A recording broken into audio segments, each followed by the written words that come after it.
thank you very much for the warm welcome, everybody. So obviously, financial engineering has been a topic for the last, as he said, a couple hundred years, coming up with unique financial instruments, unique financial securities to basically raise capital and deploy in your businesses. This has become a unique topic recently, largely driven by Michael Saylor and MicroStrategy, because what has seemed to have happened over the last, let's call it 5 years or so, is Bitcoin corporate treasury companies, which were initially just used as access to get exposure to Bitcoin if you were a financial institution. Well, Saylor and others kind of figured of unique ways, using either convertible debt as well as preferred share classes, to effectively create unique ways to add Bitcoin to their balance sheet. Now, to paint a little bit of a backdrop here, I want to start first asking this question to you, Adam. One of the things that you said recently on Twitter that went viral, I absolutely loved, that Bitcoin is the hurdle rate. Now, in academical finance, we talk about this concept of weighted average cost of capital, of course, the hurdle rate being something that is very important to that calculation. Could you explain a little bit what you mean by Bitcoin is the hurdle rate and what that, from your perspective, means for any corporation and how they decide how to allocate capital? Well, I mean, if you're going to take on board risk, you want a return. And so there is the kind of risk-free rate of return, or the lowest risk return in the market, which is generally by bankers considered to be US government debt, so US Treasury bonds. So if they're paying 4.25%, and some company or fund manager offers to pay you 4%, you're not going to give them the money. And if they ask to collect a carry, so a success fee, they're doing some clever strategy, they're achieving a rate of return per year, you want them to only get that carry when they outperform the hurdle rate. So they've got to do more than 4.25 before you're going to want to give them a share of the upside. Otherwise, you could lose money relative to the hurdle rate while they're collecting a success fee for doing it. So by seeing Bitcoin as a hurdle rate, it's like, well, Bitcoin is the best performing asset class of the decade, and why should you pay anybody any money for managing it if you can just simply buy Bitcoin? So if you take that view, then really it's a natural implication that every financial product has to have a Bitcoin basis, and every company has to base its finances and its operations around a Bitcoin treasury and accumulate more Bitcoin via its retained profit, earnings, and other corporate financial access to capital. Now, Lewis, you run a family office that is on the Bitcoin standard. How does being on that Bitcoin standard alter your investment thesis, and how do you justify deploying capital into new investment opportunities relative to just holding Bitcoin on your balance sheet? Yeah, so I think that holding Bitcoin is very underestimated right now because all this alpha being generated by the treasury company. But I wanted to speak out for self-custody Bitcoin. I think it is a very important first step. And then, as time goes on, as you're familiar with self-custody, you're searching for different outperformers in the market. And right now, what is interesting is all this Bitcoin treasury company emerging. Back then, when Saylor with the strategy doing this, there's not much of the copycats. And now there are lots of copycats in the market and also around the world, not just in the US.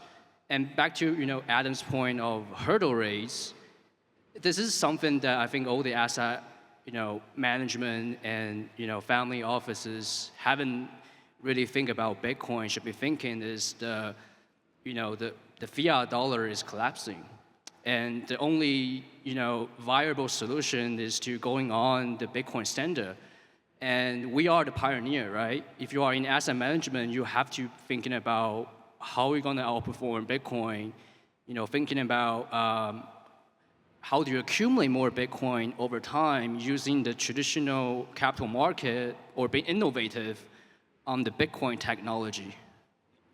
And I think this is a perfect way to segue into a question I have for you, Alex. Now, the blockchain group has been far and away the most successful and it's the original Bitcoin treasury company in Europe.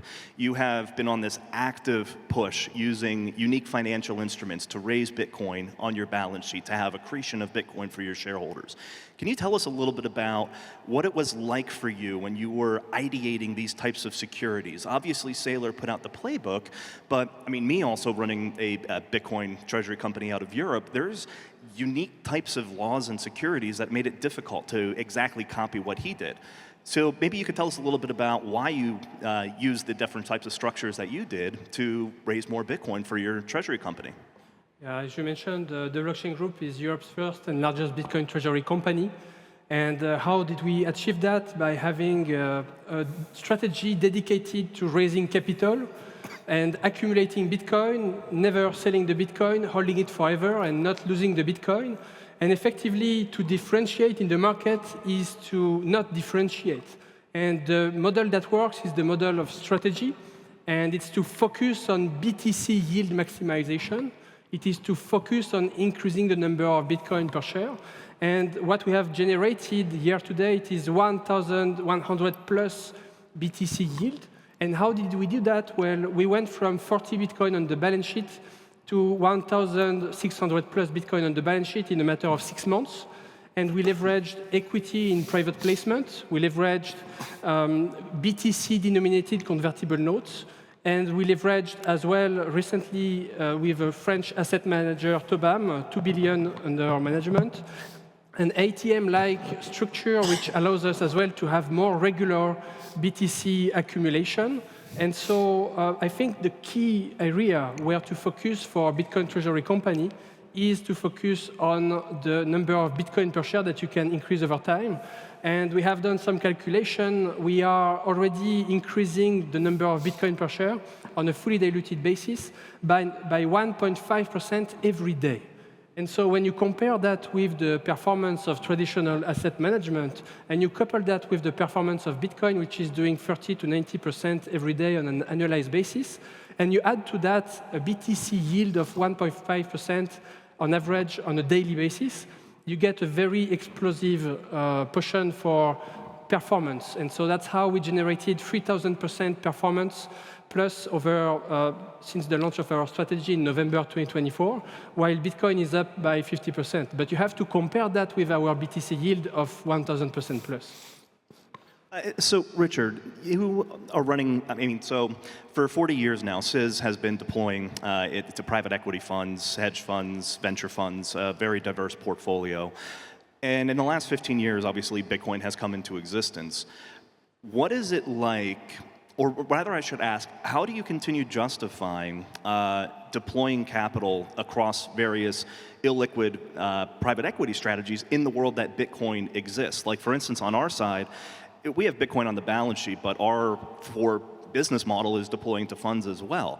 It's difficult sometimes for me to justify to my shareholders why we're deploying to these private equity funds and assets when Bitcoin is out there outperforming the vast majority of them.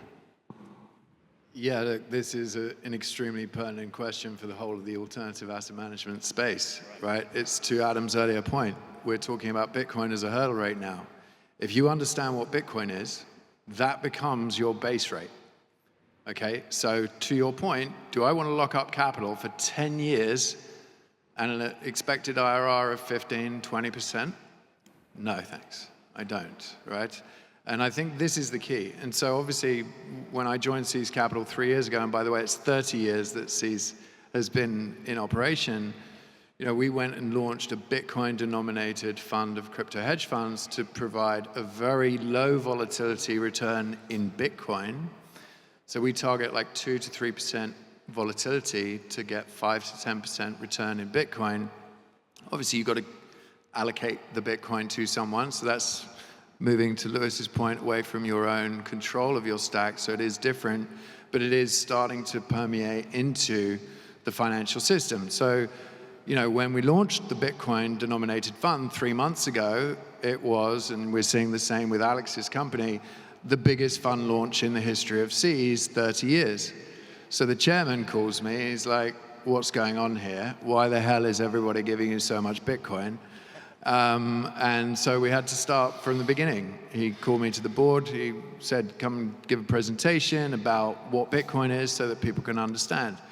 So suddenly I'm talking to a room of very established financial experts, 70 years old, sitting on the board of Swissquote or UBS, as well as the Seas Group, explaining what Bitcoin is. And the first question that came from the board was, why don't we buy some Bitcoin and put it on the balance sheet?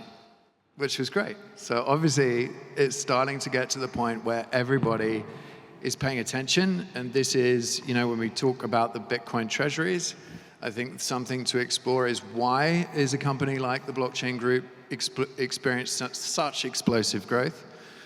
And I'll stop by saying that I think it's the release valve of the entire fiat system that has pushed the financial markets to ridiculous valuations for so many years, where an equity portfolio manager cannot outperform the S&P unless they have a tiny little allocation to Bitcoin.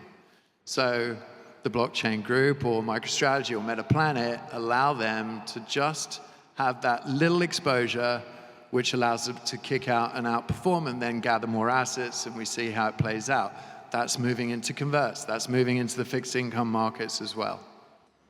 So it's interesting because, we've started to see a lot more Bitcoin-denominated funds pop up. You're allowed to subscribe and redeem into these private funds in Bitcoin. I wonder, do we think we might see, with this advent of Bitcoin treasury companies and using these instruments, these financial instruments to raise Bitcoin, do we foresee in the near future maybe the world's first Bitcoin-denominated publicly traded company? That's still to me? Okay. So. Oh, that's to anybody. Okay. Well, look, there are. Alex, are there any plans there for you? Obviously, things that are happening on Stocker, which is a tokenization platform on Bitcoin. There's Roxum out of Argentina that are doing a Bitcoin-denominated entire stock market. So yeah, you're definitely going to see this, and we're already starting to see this via certain channels. Yeah, Richard mentioned about the Stocker products. So Stocker is doing the securitization and tokenization. And some of the securitized tokenized things are actually treasury companies. So there is MicroStrategy in a Luxembourg security vehicle, which has 100 shares with Britannia Securities under it. And then there is a non-custodial kind of OTC market where you can trade MicroStrategy shares against a Bitcoin pair. And that's very interesting because the natural kind of swing trade on a treasury company, which is a kind of Bitcoin derivative, is to swap it for Bitcoin when you think the MNAV is low and swap it back when you think the MNAV is high. So having a market that lets you do that is interesting. Bitcoin stays in your hardware wallet while your order is in the market, so you've got sort of more of a Bitcoin-like self-custody feel. And you can hold the shares and trade in this way. So you don't have to. If you try to do these traditionally, you'll have to go through dollars or euros first, right? So you've got two trades. The other differentiator for this market, which is very topical for these treasury companies, is that it's a 24 by 7 market. So it's continuous through weekends, through market closes. No limit ups and limit downs, which people recognize who've traded MetaPlanet in Japan. It has limit up, limit down, which happens quite frequently due to the volatility of Bitcoin and the higher volatility of the treasury companies. So, if you live in Europe and you try to trade MetaPlanet, the market starts at 2 a.m. and finishes at 8 a.m. So it's not a fun time to be, trying to trade or something, right? So the 24 by 7 market is interesting. And, I could see more of that happening and sort of the trading of these kind of instruments coming into self-custody markets or Bitcoin exchanges. And effectively, these are like digital stock certificates that are more bearer than the normal form where you have to call a bank. And if you want to transfer securities from one bank to another, it's a very slow process. You can almost hear the fax machine going, right? It'll take weeks. So in this way, you can transfer them, just the same as transferring a Bitcoin within a few minutes. So one question, I'm just going to open this up to the panel, is we've obviously started to see a lot of these, I don't want to call them Michael Saylor copycats, but we've seen a lot of companies that are adopting either his playbook or at least adopting Bitcoin as their primary treasury reserve asset. And I do think that there is a unique distinction between companies that are just adding Bitcoin to their balance sheet and those that are actually leveraging these unique financial instruments to accrete more Bitcoin. If I'm an investor and I'm looking at this market and I'm looking at these various companies, what for me, or rather what would you say to them, is the rationale or the logic for investing in these types of securities, often which trade at a higher MNAV than they do the actual value of Bitcoin on the balance sheet, relative to just holding Bitcoin in a cold storage wallet or, for instance, with a different exchange? Yeah, I'll go ahead and start this. I think first you need to have solid, connection with the team that is doing this, publicly, right? If you can get into, the private round or either is like institutional round, even via convertible bond or preferred stock in the company, then you have this kind of like the an advantage over the retail investor, and that's super important. And for retail, if you really want to value those companies, you want to start with like what kind of advantage that this company has locally. Like for example, Strategy is the first one to start in the U.S. They have massive trust in the capital market right now, so they can raise billions of dollars and pivot into convertible bond, and then right now is doing preferred stock, right? They are innovators in that market. Japan, you have Made Up Planets, which also an innovator in that market. Discovered, Japan is actually a debt Ponzi, right? It's a zombie country that runs basically huge deficit, huge debt. And that's the market that you wanted to have a Bitcoin treasury company. And being the first one and with the first advantage, that gives you the high multiple in MNAV. And similar, I think the blockchain group also pioneer in Europe is how you're going to accelerate the Bitcoin accumulation in Europe. And I think that's innovative because Europe right now, I think the blockchain group are the only one that has the Bitcoin yield surpassing all the other competitors. Maybe Alex can share more, why, your company has such a good, MNAV multiple. So effectively, when we talk to investors, the conversations turn around three key factors that has been outlined by French 2 billion asset manager Tobam. The first one is the BTC exposure. So that's what the investor gets when he invests Bitcoin directly. The second one is the BTC yield, effectively, the way to increase the number of Bitcoin per share. And the third one is the premium. And so now 80% of the asset management industry starts to be familiar with the Bitcoin exposure and wants a bit of Bitcoin exposure. But then 50% of the industry understands what is BTC yield and Bitcoin per share. And then even when investors get familiar with those two elements, they still struggle sometimes with the premium. And that's where Adam gifted us with the key metric of the month to cover the premium, the MNAV. And that's basically the velocity. And what investors need to understand to value a Bitcoin treasury company is that it's not really about how high is the premium. The premium should be the highest possible, because the highest is the premium, the more you can generate BTC yield, but under the condition that the company is able to convert this premium into net asset value in Bitcoin in the fastest way possible. And so the industry right now has a time to cover the premium and transfer it into net asset value of about 6 to 9 months to 16 months. And we have been able to generate, since the launch of the strategy, a time to cover of about 4 to 5 months.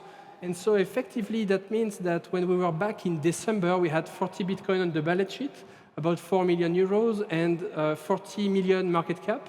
Well, 3 months later, we had 40 million of Bitcoin on the balance sheet. And so that's how you are able to cover the premium and transform it into real net asset value for the company and into massive BTC yield for the shareholders. And so with the operation in March, we were able to provide a 700% BTC yield to shareholders through a very innovative financial instrument that was the world first. It's a BTC-denominated convertible note. We were speaking about Bitcoin standard. Well, we completely skipped fiat. We don't need it. We directly received subscriptions from investors in Bitcoin, including Adam Back, Fulgur Ventures, UTXO Management, and many more, and Tobam and Ludovic Chauchin-Laurent. And so in this way, we were able to take the best out of the strategy convertible notes, but transform them into long-only BTC-based convertible notes for 5 years. And so effectively, the risk that is taken is that Bitcoin price falls sharply and during a prolonged period of 5 years. But if you believe that Bitcoin continues in its current trend, even at very low rate of just the fiat devaluation of the currencies, then all the bets are for the conversion of this debt into equity. And effectively, we have seen already some conversion of those convertible notes. And so this instrument very specifically has allowed us to be a form of nuclear reactor for the Bitcoin treasury company, so that at any time we can welcome an investor with a major size investment that is potentially with one investment able to cover the entire premium and convert it into net asset value. And so that's a massive gain for the shareholders, allowed by the fact that it is subscribed in Bitcoin. And since we have Bitcoin on the balance sheet, that we have no credit risk. And so we can scale that instrument ad infinitum. And on top of that, we have on the other side the ATM type structure with Tobam that allow us as well to do more regular acquisitions of Bitcoin. So what's interesting to me about the bond that's subscribable in Bitcoin itself, it's in kind, are there any tax benefits that individuals would receive because they're not effectively liquidating the Bitcoin itself? Yes, so that depends on the jurisdiction of the investors themselves. But depending on the jurisdiction, they might have some exemptions by subscribing, contributing Bitcoin itself, because they are just exchanging Bitcoin with a security. And so you could imagine for the future as well the potential tokenization of those instruments and the additional liquidity it would bring. I think that people can underestimate the size of the demand that there is into the Bitcoin ecosystem itself. We have financial institutions adopting it, government adopting it. And so tomorrow, if a sovereign wealth fund came to us and said we want to have Bitcoin exposure, and we want to have levered Bitcoin exposure through the Bitcoin treasury company, but with no margin call risk and with the downside protection of Bitcoin, well, we have the solution. It is the BTC-denominated convertible note. If I could just jump in on a previous. The product that you designed is phenomenal to allow for complete scaling of Bitcoin into a company without any risk of debt default. It's phenomenal. But the point I wanted to make just to your question is there's a lot of criticism around these Bitcoin treasury companies from people that don't understand it. And it's very easy to look at something that's gone up to the degree that Alex's company has and say, oh, that's clearly a Ponzi. That's the next altcoin season, or it's the next GBTC problem that we've got. And this is just a real failure to understand that the Ponzi isn't in these companies. The Ponzi is the fiat system that is unwinding and has pressured the financial markets to a level of valuation that makes absolutely no sense. If you're an allocator of capital right now in the equity markets, in the bond markets, it's impossible. It is impossible to allocate capital. So these companies are your release valve. And to the point, when you see a company like Alex's go from, where did you start, 4 million market cap? 15 million to 700 million. To 700 million, there you go, right? You look at that, you go, that's clearly a Ponzi. But no, he's now got $150 million of Bitcoin sitting on his balance sheet. So that's the MNAV of 1. That's where it will potentially go as Bitcoin falls. That's fine. There's no debt related to that that's going to cause a problem. And I think this is just the misconception that it's actually the equity markets that desperately need something to help them outperform the S&P. Same with the convert bond market. You need the volatility of Bitcoin. Same with the fixed income market. Saylor doesn't mind pricing his prefs at 10%. He doesn't really have to pay the coupon on half the structures, right? So He doesn't care. He's like very happy. Yeah, take it. You can take your % coupon. And they're actually finally outperforming, potentially at least equaling the rate of debasement in the fiat system. So if there was to be somebody playing devil's advocate, someone would look at some of these companies, not Alex's in particular, because it's trading at a substantial MNAV relative to the Bitcoin on its balance sheet, but that's because of the proven ability to accrete more and more Bitcoin in the unique securities that you've put together. But what a lot of naysayers in this space will say is that, okay, but a lot of these companies are using convertible debt, they're using these premium shares, they're over-leveraging themselves, and kind of similar to how we have FTX moments before, it's inevitable that there would be one of these Bitcoin treasury companies that goes bust. Why do we think that that actually is not the case? And what do we tell these people to assure them that this is not something that we really believe could happen? Well, I think you need to look at the debt ratio of the companies. It's all public information. And for example, Metaplanet, that has a high MNAV, it actually has no debt effectively because due to the tax environment and an active retail investor, enormous community in Japan, they're able to command a high MNAV and then use an ATM-like instrument to buy more Bitcoin very, very rapidly, and so they don't use debt. And the ones that are using debt, like MicroStrategy, are actually quite cautious. So they're targeting a 20 to 30% maximum debt ratio, and I think they're around 15% now. And all of their new debt is convertible, and it's soft callable, meaning that if a second threshold is met, like if the first threshold is met, the investor can opt to convert, but they don't have to. If the second threshold is met, the company can force the conversion. And that's interesting because it's profitable for the buyer still, but the company can get rid of the debt. They can convert it to equity. And so that, they're doing a couple of things that keeps their debt ratio in line. So one is they are selling convertible debt so that they are increasing the debt ratio, but then they're also selling shares on the market, which reduces the debt ratio again. So they just do one or the other. And then, as the Bitcoin price goes up, they will do forced conversion. And at some point, the market will turn, and then things won't convert. But what's left is a relatively small proportion of a very relatively small debt ratio. And then, of course, the average price of Bitcoin is already quite a long way below the current price. I think it's around 75,000.